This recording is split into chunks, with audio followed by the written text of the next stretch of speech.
Hello and welcome to the 2019 edition of NCSMI News. I'm Travis Turner of Enloe High School in Raleigh, North Carolina. And I'm Isabella Flory of Trinity School at Meadowview in Falls Church, Virginia. Thanks for watching. Each summer, UNC is home to a number of camps.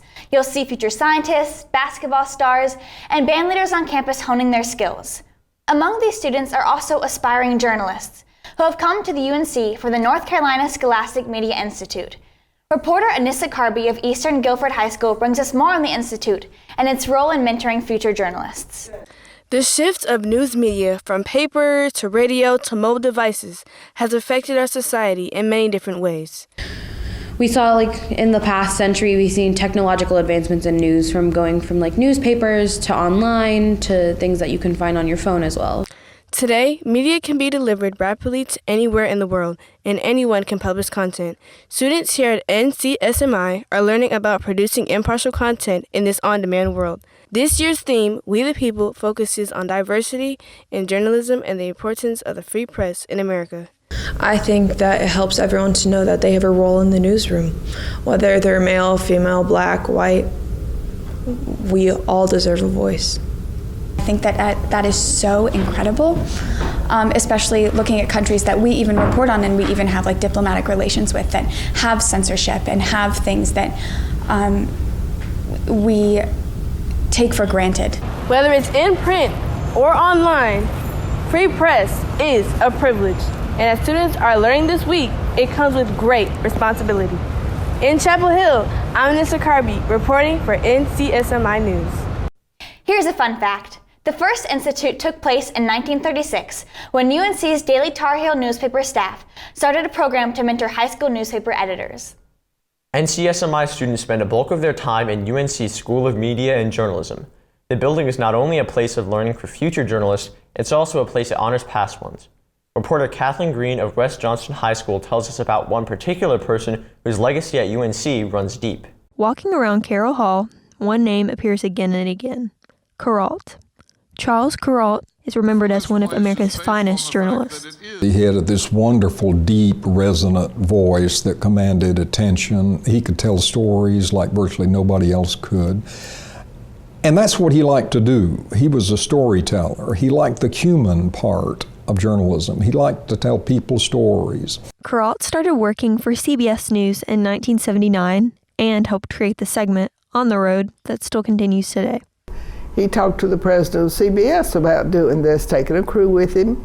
He said, we can run a National Geographic bus that they're not using now and travel all over and find stories. And he says, what do you think you're going to find down there? And he said, I don't know, but the stories are down there and I'd like to be down there covering them. Kuralt attended UNC and for most of his life dedicated time and resources to support those that came after him. Charles Kuralt sort of epitomized what it's like to be a Tar Heel, what it means to be a Tar Heel. And I think that is sort of culminated with, in his death, he wrote a letter to Bill Friday to be buried on the grounds. And so Charles Kuralt is quite figuratively a part of UNC.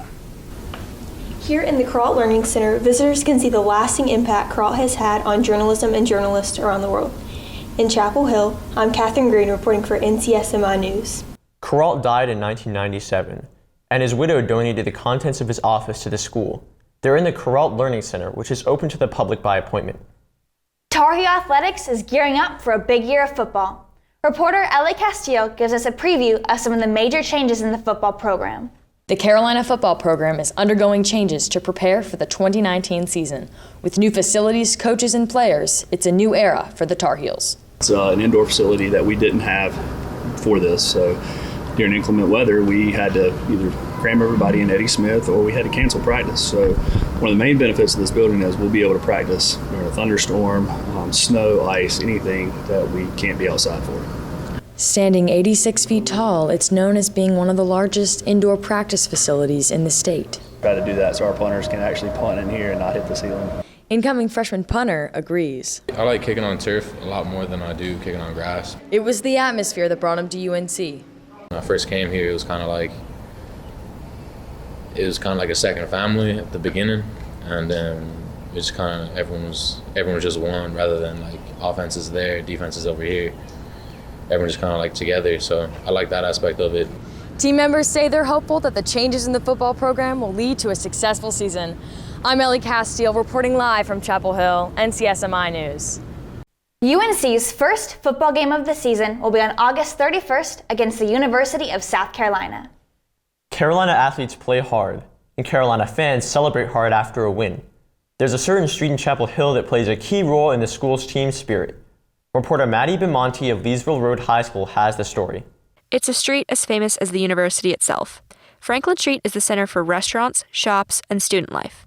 Founded with the university in 1790, this street was named after Benjamin Franklin in honor of his commitment to education. Many stores have become fixtures of the street and have been given a plaque commemorating their historic presence. One of the most iconic being Sutton's Drugstore, which has been around since 1923. And perhaps the event that the street is best known for is rushing Franklin Street. Definitely rushing Franklin Street. As soon as you know you're going to win after a Duke game or a national championship game, you just rush out, and tens of thousands of other people from the university and around the community run out with you. Chances are, if you've seen the historic Franklin Street rush, the photos were taken right here at Top of the Hill.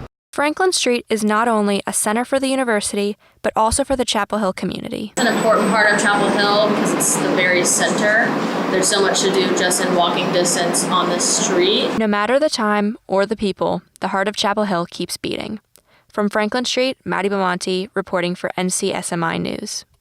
After UNC basketball's 2017 national championship win, more than 55,000 fans rushed Franklin Street.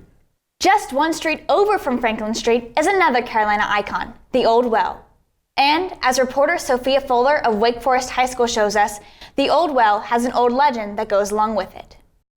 Every college campus has its own traditions the students partake in. Here at UNC, it starts with just a sip. The campus legend is if you drink from the Old Well, you'll get good grades and a 4.0 GPA for the upcoming semester. So the day before my first day of class here, like my first year at Carolina, I was like, I'm gonna be smart. I'm gonna go at midnight because I was like, no one's gonna be awake to like drink out of a water fountain. And so I got here at like 12:15, and it turns out about like 400 other people had the same brilliant idea that I did. So will drinking from the well really get you straight A's? Of course, it's persisted for so long, that's got to be truth to it. One of my brother's friends did, and it worked perfectly for him, straight A's. But others say they disagree. I think it's kind of ridiculous in my opinion, but I think it's good. It's a good thing to bring people together, to like add some mysticism to the well. Whether or not the myth is true, it's clear students will continue this long tradition. In Chapel Hill, I'm Sophia Fuller reporting from NCSMI News. There's another Carolina tradition, but this one comes at the end of your time at UNC. Seniors will climb the bell tower and write their names on a brick before they graduate. Sounds like a great way to wrap up your college experience. Well, that does it for this year's edition of NCSMI News. Thanks for watching.